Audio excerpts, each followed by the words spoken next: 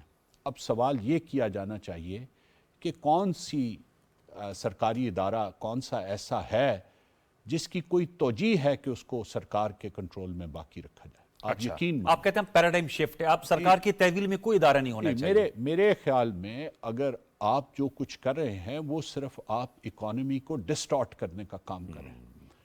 آپ private sector کی development کو، آپ ملک میں سرمایہ کے کریشن کو روک رہے ہیں. آپ لوگوں کی جیبوں پہ ایک ناقابل برداشت بوجھ ڈال رہے ہیں محض کچھ لوگوں، کچھ خاندانوں یا کچھ ایسے ایلیمنٹس کے لیے جو اپنی پوزیشنز کو مختلف جگہ پہ یوٹیلائز کر کے یہاں پہ اربوں روپے کے سالانہ نقصانات کا باعث بنتے سر ہیں. قطع لگی معذرت، آپ نے بالکل صحیح بتایا اور ہوش ربا انکشافات کی اعداد و شمار کی روشنی میں سر یہ فیلئر کس کا، اگر ہم پوچھ پائیں کس کا ہے؟ یہ 30-40 سال کا قصہ ہوگا، ظاہر بات ہے 4 سال میں تو آپ نے بتایا 2000 ارب 543 کروڑ روپے کا نقصان ہے، لیکن اٹس اوور دا ایئرس. آپ ماشاءاللہ اتنی ہم پوسٹ پہ رہے ہیں، ہماری بہت بڑی پھیلی ہوئی بیوروکریسی بھی ہے اور کہتے ہیں وہ مطلب ان کے پاس تمام اختیارات بھی ہوتے ہیں. اس نہج پر کیوں کر پہنچے اور کس کا فیلئر ہے؟ جی، پہلی تو بات یہ کہ اگر میں یہ کہہ رہا ہوں کہ اسٹیٹ اون انٹرپرائزز کو ریشنلائز ہونا چاہیے تو اس کا یہ مطلب نہیں ہے کہ میں یہ نہیں کہتا کہ بیوروکریسی کو ریفارم اور ریشنلائز نہیں ہونا چاہیے. میں بہت سالوں سے، بہت تواتر سے، اور یہ بات ریکارڈ پہ ہے، یہ کہہ رہا ہوں کہ بیوروکریسی کا حجم بھی ہماری ریکوائرمنٹ کے مقابلے میں بہت زیادہ ہے.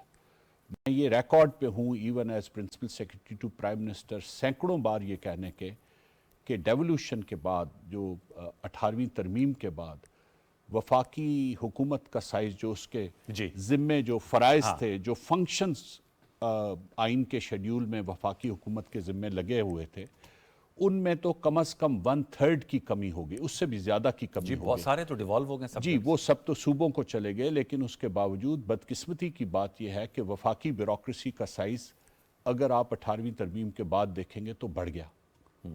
اگر آپ یہ دیکھیں، اب آپ اسٹیٹ اون انٹرپرائز، اور میں بڑا ایک ایسی بات آج آپ کے شو میں کرنے جا رہا ہوں جس پہ مجھے پتا ہے شاید بعض لوگوں کو بڑی تلخ لگے گی وہ، لیکن بہت سے اسٹیٹ اون انٹرپرائزز صرف اس لیے سرکار کے انتظام میں چلائے جا رہے ہیں کہ وہاں پہ گریڈ 21 اور 22 کی کچھ پوزیشنز کریٹ کر کے لوگوں کو پروموٹ کیا جاتا ہے.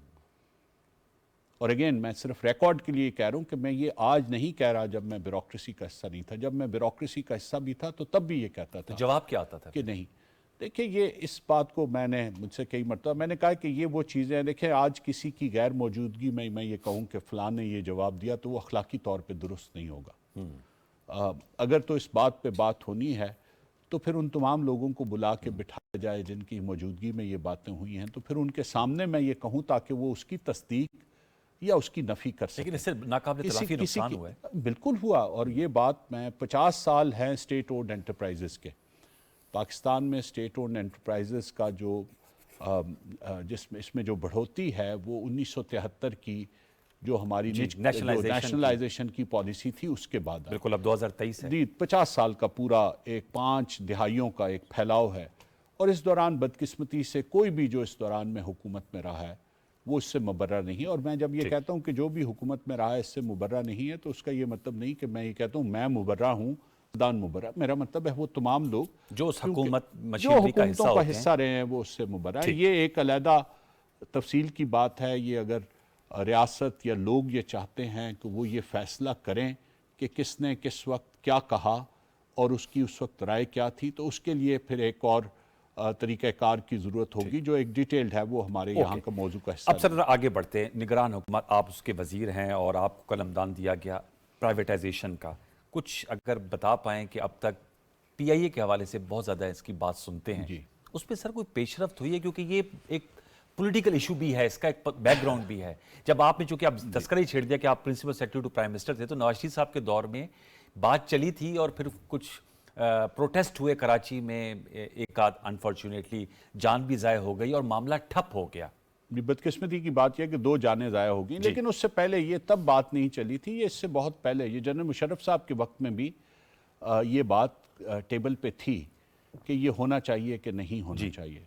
اور میں بڑے آپ کو وثوق سے کہہ رہا ہوں کہ اس وقت بھی جو لوگ پاکستان کے مفاد اور پی آئی اے کے ادارے کے مفاد کو سامنے رکھتے تھے، ان کا یہ خیال تھا کہ پی آئی اے جو ہے وہ اس کے لیے اب منافع بخش ادارے کے طور پہ کام کرنا ممکن نہیں رہا۔ دیکھیں انوار، یہ بہت کہا جاتا ہے کہ جی پی آئی اے ایک وقت میں ایک بہت کامیاب ایئر لائن تھی، ایک بہت ایمریٹس کو چلانے والے، جی ہم دیگر ایئر ایمریٹس کو لائنز چلانے والے ہیں، میں اس میں سے کسی چیز سے انکار نہیں، میں یہ کہتا ہوں کہ واقعی ایمریٹس کی بنیادی خد و خال ہم نے ضرور ان کی پائلٹ ٹریننگ اور دوسری چیزیں کی، لیکن اس کا یہ مطلب نہیں کہ وہ ایئر لائن اس لیے کامیاب ہو گئی کہ ہم نے اسے بنایا، نہیں، بنایا ان لوگوں نے خود، جی صحیح کہہ رہے ہیں۔ اور وہ کامیاب اس لیے ہوئی کہ انہوں نے اس کو اسٹیٹ کنٹرول میں نہیں چلایا۔ ایمریٹس آج ایک سرکاری ایئر لائن نہیں ہے، ہاں دبئی کی جو ریاست ہے وہ اس کے شیئرز تو اس میں ضرور ہیں، لیکن وہ آپریٹ ایک پرائیویٹ سیکٹر ایئر لائن کے طور پہ کرتی ہے۔ اسی طرح قطر ایئر لائنز جو ہے وہ ایک سرکاری ایئر لائن نہیں ہے۔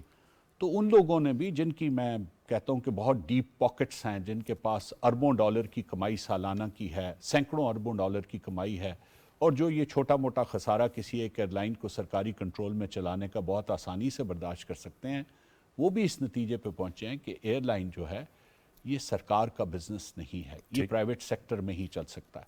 تو میں کہہ یہ رہا تھا کہ ہم اس وقت ایک اچھی ایئر لائن تھے جب اس خطے میں اور کوئی ایئر لائن نہیں تھی، یا ہمارے مقابلے میں اگر کوئی ایئر لائن تھی تو وہ صرف ایئر انڈیا تھی، جو ہم سے بھی بری حالت میں تھی۔ ایئر کرافٹس کی حوالے سے دیکھ لیں یا ان کے پائلٹس کی صلاحیت کے حوالے سے دیکھ لیں تو ہماری واقعتاً اس وقت بہتر، لیکن اس وقت نہ تو خلیج کی کوئی ایئر لائن تھی، نہ اس وقت مشرق کمپٹیشن نہیں تھا، جی نہ اس وقت پیسیفک کے علاقے کی کوئی ایئر لائن تھی، نہ اس وقت یہ دوسری تمام ایئر لائنز، ایئر انڈیا یا دوسری بنگلہ دیش یا تھائی ایئر ویز وغیرہ، یہ اتنی ترقی کر چکی تھی۔ اب ٹرکش ایئر لائن کو آپ دیکھ لیں، ایئر چائنا کو دیکھ لیں، چائنا میں تو پرائیویٹ ایئر لائنز جو ہیں وہ پی آئی اے کی ایئر لائن سے کئی گنا زیادہ بڑی ہیں۔ اسی طرح خود ہمارے ہمسائے میں ایئر انڈیا بھی پرائیویٹائز کر دی گئی ہے۔ کب بات کیا، رکاوٹ کیا آپ کے خیال میں اس وقت؟ دیکھیں میرے خیال میں تو کوئی رکاوٹ ٹیکنیکل ہے، پولیٹیکل ہے، فائنینشیل ہے؟ جی دیکھیں میں تو یہ سمجھتا ہوں بالکل کہ یہ فیصلہ کوئی مشکل فیصلہ تھا ہی نہیں، یہ بہت پہلے ہو جانا چاہیے تھا، ہو بھی گیا، لیکن اس کو پھر پولیٹیسائز کر کے اس کے عمل کو رکوا دیا گیا۔ میں چونکہ 2015 کے پروسیس کا تو میں حصہ تھا، تو مجھے پورا معلوم ہے کہ اس وقت ایک مکمل کنسنسس تھا across the government, prime minister سے لے کے فائننس سے لے کے ہر جگہ تک، کہ جی اس کو پرائیویٹائز کرنا ہے۔ لیکن جس طرح ہوتا ہے انفارچونیٹلی، جب دو ڈیڈ باڈیز گراؤنڈ پہ پڑی ہوں تو پھر سیاسی حکومتوں کے لیے بہت سی مصلحتیں سامنے آ جاتی ہیں۔ تو آپ کو یہ ایڈوانٹیج ہے کہ آپ کی کوئی سیاسی مصلحتیں نہیں ہیں؟ جی میں یہ سمجھتا ہوں، سر کر ڈالیں، اب 3 ماہ رہ گئے، میں تو آپ کو 6 نومبر ہے، 8 فروری کو الیکشن ہے۔ میں نے تو پہلے دن سے یہی کہا ہے کہ میں اس ایک دن کا جواب دہ ہوں جو دن میں وزیر نجکاری کی حیثیت سے گزار رہا ہوں۔ میں ضرور چاہوں گا کہ آج چونکہ آپ کے پاس بیٹھا ہوں تو یہ بتاؤں کہ ابھی تک ہم نے کیا کیا۔ جی ابھی تک ہم نے سب سے پہلے تو انٹرنل جو ہماری ریکوائرمنٹس تھیں کہ ہم نے وزیر اعظم کی کابینہ کو ایک پورا ایکشن پلان دینا تھا، وہ دے کے اس کی منظوری ہم حاصل کر چکے ہیں۔ ٹھیک ہے، ہم اور ایویشن ڈویژن اس بارے میں بالکل کلیئر ہیں کہ اس کی لیگل ریسٹرکچرنگ کا کام ہم نے کیسے کرنا ہے، اور یہ کوئی آسان چیزیں نہیں ہوتی جب آپ کیونکہ یہ جو روٹس ہیں اور یہ جو لینڈنگ رائٹس ہیں یہ اس کمپنی کے نام پہ ہیں جو کمپنی آپ اس وقت ایگزسٹ کرتی ہے۔ اب بہت سالوں سے یہ سوچا جا رہا تھا کہ ایک نئی کمپنی بنائی جائے گی جس کو پھر پرائیویٹائز کر دیا جائے گا پی آئی اے کے جہازوں اور ان چیزوں کی، لیکن ہم نے سب سے پہلے تو یہ نقطہ سامنے لے کے آئے کہ یہ تو 5 سے 7 برس کا کام ہے کہ آپ پھر 38 مختلف ریگولیٹر سے وہ سارے لینڈنگ رائٹس، وہ ایئر سروسز ایگریمنٹس نویٹ کرائیں گے، ان کو نئی کمپنی کے نام پہ ٹرانسفر کریں گے، وہ ہوتے ہیں یا نہیں ہوتے ہیں، یہ خود بہت بڑا سوالیہ نشان ہے۔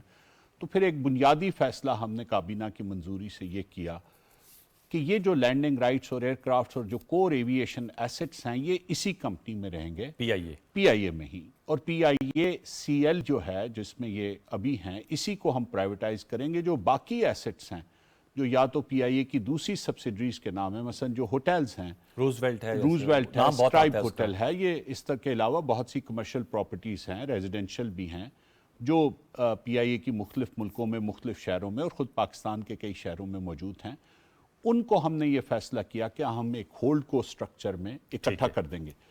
تو یہ پروسیس تو پوری پی آئی اے کے جتنے بھی اثاثے ہیں ان کی نجکاری کا ہے، لیکن پرائرٹی پہ چونکہ ایئر لائن اب بالکل کولیپس کر رہی ہے جی تو اس کو ہم پہلے پرائرٹائز کریں گے، اور انشاءاللہ اس کا عمل ہم اپنے دور کے بہت ٹف ٹاسک ہے، it is like a touch and go situation, لیکن ہم نے جو سٹرکچر کیا ہے، آج ہمارا ایک بہت مائل سٹون ڈے تھا۔ وہ کیسے؟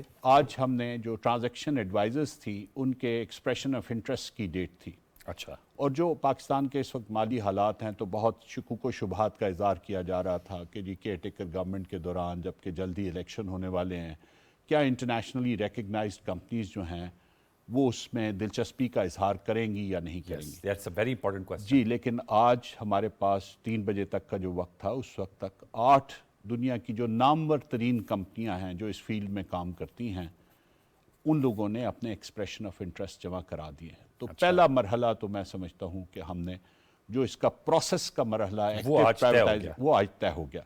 اب اس کے بعد دوسرا پروسیس کا مرحلہ یہ ہے کہ ان کی ایک ٹیکنیکل اور فنانشل پروپوزلز کا، جس کا ہم نے ایویلیویشن کرائیٹیریا پہلے سے پبلش کیا ہوا تاکہ کل کوئی سوال نہ اٹھا سکے۔ یس، فیئرنیس بھی بہت بڑی، ٹرانسپیرنسی۔ میں یہ کہتا ہوں کہ سب سے زیادہ جس کہ آپ کے جانے کے بعد پھر اور چیزیں آ رہی ہوں کہ جی فواز صاحب کے ہوتے ہوئے یہ ہوا یہ ہوا، اکثر ہمارے ہوتے ہیں جانے کے بعد پتہ چلتا ہے کہ یہ چیز۔ جی الحمدللہ، میں نے اس سے پہلے 35 سال کا عرصہ گزارا ہے، اور اس کے اختتام پہ جو بھی الزامات میرے اوپر لگائے گئے تھے ان کی حیثیت اور ان کی اصلیت جو ہے وہ اب ہر ایک کے اوپر پوری طرح، اور میں آج بھی یہ کہہ رہا ہوں پوری یقین کے ساتھ، اللہ مجھے اس بات پہ پورا رہنے کی توفیق دے کہ اس سارے پروسیس کی بھی میں ذمہ داری میں لوں گا، میں کسی اور پہ، میں نے پہلے بھی اپنی ذمہ داری کبھی کسی اور پہ ٹرانسفر کرنے کی کوشش نہیں کی، اور آج بھی یہ کہہ رہا ہوں کہ پرائیویٹائزیشن کے وزیر کی حیثیت سے بھی جتنا کام میرے ہوتے ہوئے ہوگا اس کی ٹرانسپیرنسی کی اور اس کی فیئرنیس کی بھی ذمہ داری میرے اوپر ہے۔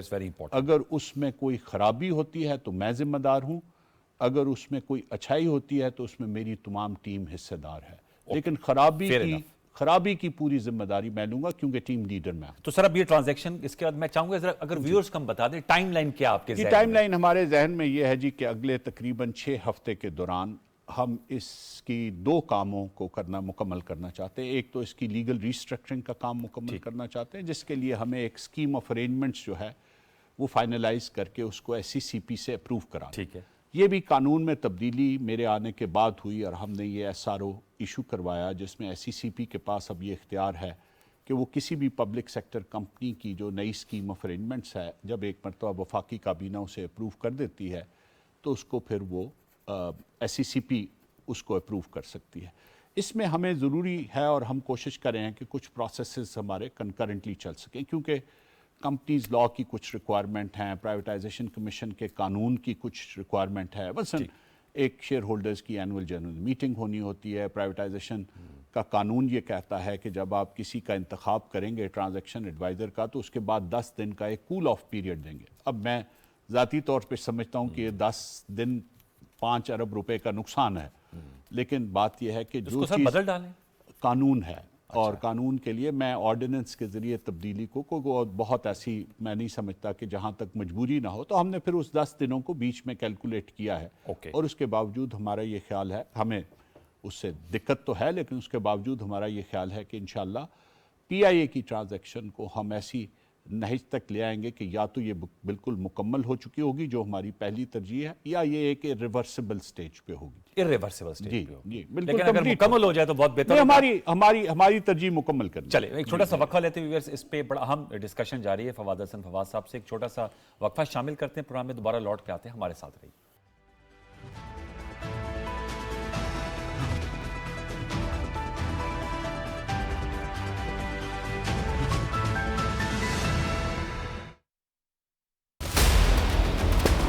دنیا کرکٹ کے چمکتے ستارے، ایک سے بڑھ کر ایک، چیمپئنز بننے کے لیے سر توڑ بازی لگانے کے لیے تیار۔ مقابلہ ہوگا دھماکے دار، وکٹیں گریں گی، چھکے لگیں گے، چوکوں کی ہوگی بھرمار۔ آخر کون بنے گا دنیا کرکٹ کا سلطان؟